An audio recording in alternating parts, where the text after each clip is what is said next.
Welcome to Catherine Strong Park. We want to thank our host, Rachel Ivy, for having us at this beautiful park in Delray. My name's Sarah. I am Sarah Figge. I'm the head of the children's department at the Delray Beach Library. And we are so excited you guys came out. Families, camps, our awesome Milagro Center is here. We're so happy you guys are here to get your summer kicked off with some good summer reading. We are very excited today to have author, educator, speaker, actor, Pablo Cartaya. How's everybody doing? Good. ¿Cómo va todo el mundo? Aquí, ¿hay alguien aquí que habla español? Yeah, buenos días. ¿Cómo está? Il y a quelqu'un qui parle français? Huh? We're gonna do multiple languages today. I want to introduce myself. My name is Pablo Cartaya, right? Pablo Cartaya. Can you say that? Pablo Cartaya? There you go, there you go, there you go. Good. So, I'm a writer. I'm an author, right? What I do for a living is I write books, okay? But I write very specific kinds of books, right? I write books that reflect my family, my culture, and my community, right? Now, what does that mean exactly? You see my shirt? What does my shirt say? Cuban bread. What do you think that means? That's right. I was bred. I'm Cuban.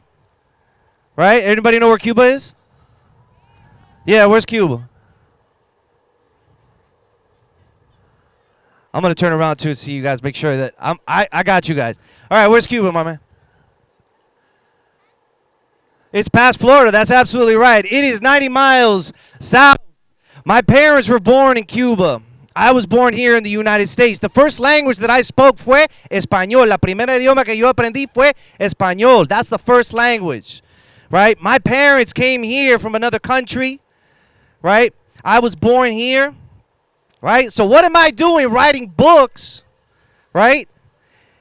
Here, right now. Why am I writing these kind of books? Well, I'm going to tell you why, right? Because when I was a little boy, I was growing up in New York City. I grew up in Texas, right? And in Miami. And all those places that I went and all the times that I was in school, do you want to know what? I never read a book about anybody that looked or sounded like me. I never read a story that had a kid que hablaba español, that had abuelitas. Y'all know what an abuelita is? It's a grandma. Y'all love your grandmas? I loved my grandma so much. I love my abuela. She came from Cuba. She didn't speak English, right? And so when I would go home from school, I spoke Spanish to my abuelita. And my abuelita was the best because my grandma made the best mango milkshakes in the world. Y'all like milkshakes? I love milkshakes. My abuelita made the best mango milkshakes. And you know what's funny? Like, in her house, she had a big mango tree. And my grandfather was like 80 years old. He would climb up on the mango tree. He pulled down a mango, right? My old grandpa, he climbed up, knocked down a mango, come down, and my abuelita would peel the mango, and he'd slice it up. They put it in the freezer, right? They take it out, and then you know what they would do? They put it in the blender, the mango with the blender. Then my grandpa would get some vanilla ice cream. And then my grandma would go and get some whole milk. And then my grandma would go into the cupboard and she'd get sugar. And more sugar.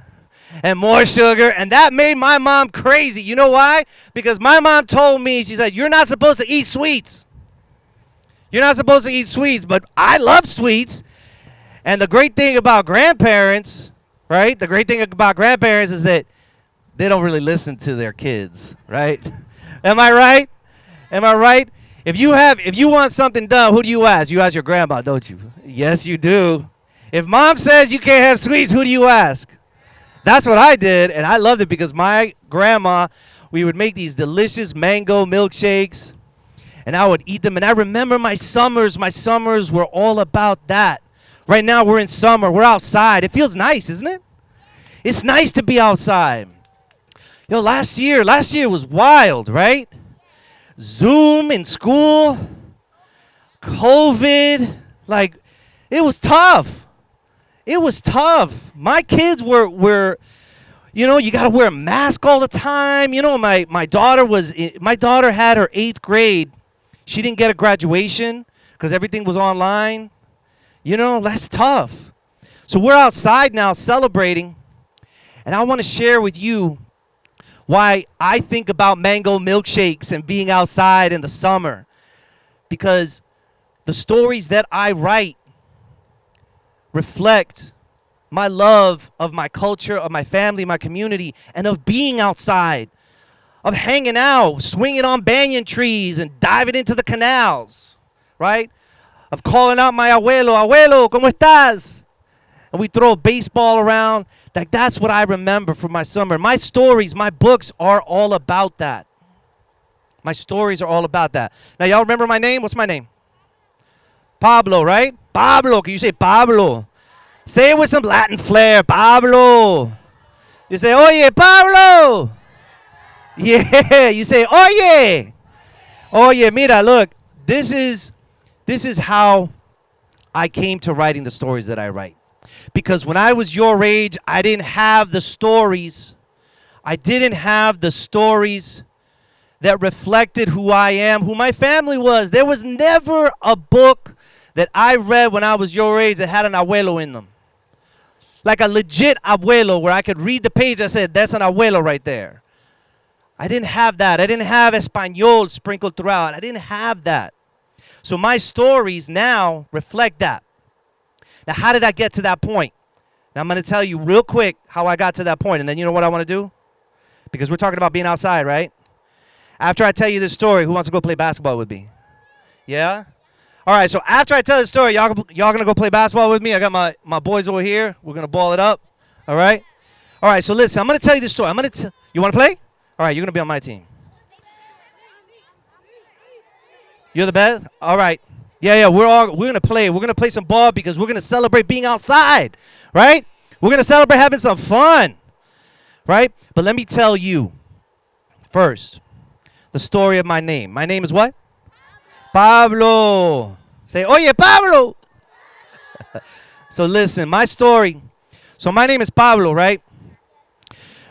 There was a time when I lived in Los Angeles. Y'all know where Los Angeles is? You know, Los Angeles, where all the actors are and all that. I was trying out to be an actor, right? And you know when you're an actor, you got to go and audition. You know, you got to go and you got to try out to get a part. You know that? Like, if you want to be an actor, you got to try out. So I went to this audition and I tried out. And the guy that I was trying out for, he's a casting director, right? The guy that I was trying out for, he looks at me, right? And he looks at my picture because when you're an actor, you need a picture. It's called a headshot, right? And your name is on there, right? So you have your picture with your name on it. And this guy, this casting director, the guy that I was trying out for this part, right? He looks at me, and then he looks at my picture with my name on it, and he says, I don't get why you're calling yourself Pablo. And I said, well, I don't know. That's my name. He said, yeah, but you don't look like a Pablo. That's what he said to me. He said, you don't look like a Pablo. And I said, well, what? I don't understand. Like, he goes, yeah, you don't look like a Mexican. And I said, I'm not Mexican. I'm Cuban American. My parents were born in Cuba, and I was born here. You know what he said? You know what he did? You know what he said to me? You're not dark enough to be a Cuban. I know. That's what he said. He goes, you don't look like Cubans that I know. You're not dark enough. And then you know what he said to me? Do you even speak Spanish? This is a guy that was in a position to give me a job. You know how when you like an actor, you know, like y'all watch the Avengers and all that, right? Like those are actors, right? They try out, they get paid. A casting director is the person that you try out for that can give you a job that gets you paid. And this guy is telling me I don't look like what I say my name is. Right? This is what this guy is telling me, and I'm talking about I write books now. Look at these books. These books, Marcus Vega Doesn't Speak Spanish, The Epic Fail of Arturo Zamora, Each Tiny Spark. These are all characters that have Cuban Americans, have Espanol, have abuelitas in them, right? Now they do, but back then when I was trying out, and this guy told me, you don't look like what you say you are. And then you know what he said to me? You should change your name. He said that. He said, you should change your name. Change your name because you don't look like what you say you are. Now remember, this is a person in a position of power. What do you think I did? Beat him up. I wish. No, we don't beat people up. We don't use our fists like that, right? We use our words, right? But what do you think I did? But like what? What do you think? Do you think I changed my name? No, here's the messed up part. I'm going to be honest. I got to be real with you all, right? I got to be real. You know what I did? I did change my name. I did. And I'm going to tell you why. I did because I thought that's what I was supposed to do. Why? What did I tell you? How many books did I read when I was a kid, when I was your age, that had people that looked and sounded like me? Zero. So I have somebody telling me, you don't look like what you say you are. So guess what? Change your name. You're right. You're absolutely right. That's absolutely right. And your grandma's smart, right? But you know what, though? Sometimes we're put in positions and we don't make the right choices. But that doesn't mean that's the end of the story. You have a choice to make things better, right? And that's exactly what I did. And you know why? Because what I found out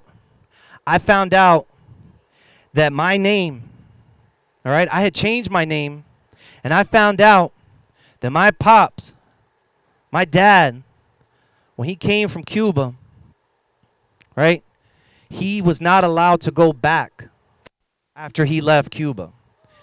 He was called an enemy of the state. He was called a traitor to his country, all right? And I found this information out, and then you know what I found out? I found out that my dad left behind a lot of family. He left behind the person that he loved the most in this world. He left his abuelo behind. My dad wasn't allowed to say, an abuelo, a grandpa, right? My dad wasn't allowed to say goodbye to his grandfather when he passed away in Cuba.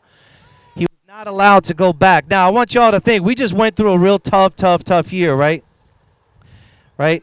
A lot of families, we lost a lot of people, right? And how hard it was. I remember my wife lost 3 of her grandparents last year, right? And I remember how hard that was to say goodbye over Zoom. You know, that's tough. That's tough. The tears streaming through a Zoom call. And I thought about that, and then I thought about my dad. I thought about my dad not being able to say goodbye to his grandfather, and this was way before Zoom. This is way before FaceTime. He couldn't say goodbye, right? And you know what I learned? I learned that in honor of my father's grandfather, right? He did what? Yes, he did. My dad named me after his beloved grandfather. I didn't know this before. I didn't know this before I had changed my name. But you know what? When I found this out, I felt so bad. I felt so bad because I had allowed somebody to erase my story, to erase my family. And all those years of not having stories that represent me or the people like me, right? It all came to the end. I said, no, I'm not doing this anymore. So you know what I did?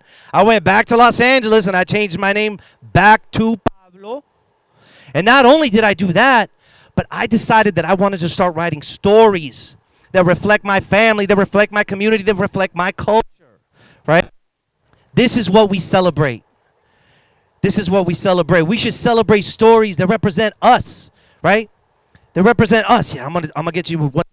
These stories, our stories, look at your story. Each one of you here, every one of you, all of us have a story, have an identity, have a community, have a culture, right? So I want us to celebrate that. Today we're going to be outside. We're going to be playing. We're going to be hanging out. We're going to be balling it up. Who's going to be on my team? All right. All right, we're going to, look, where are my boys over here? It's going to be all of us against y'all two. All right? Listen, this is what it is. We got to celebrate each other, right? We got to celebrate each other. We got to celebrate our communities. We got to celebrate our families, our cultures, because what we have is our own stories, right? And our own stories are worth telling. My man, you had a question? That's right. That's how you should. You should claim that name. That's right, Makai. You should change that. Absolutely. That is, you claim that. You claim that. That's exactly right. All right. Let's all have some fun. So we're going to play some ball, and then a little bit, there's a whole bunch of these books. These are my books here, but there's other books too, right? If you want some of my books, I'll sign them for you. All right? You go pick up some of the books. I'll sign them for you a little bit later. I'll be around here hanging out. All right? Now, I'm going to tell you honestly, look, I don't want you to hold it against me today. I lost one of my contacts, so I got one eye. I don't have a contact in one eye, all right? So if I shoot and I miss, it's that. It's because of that. Because I'm normally a 90% three-point shooter. That. I got one eye, right? That's my story. No, look, all right, so let's go play some ball. What are we going to do? We're going to have some fun? Yeah? All right, let's go have some fun.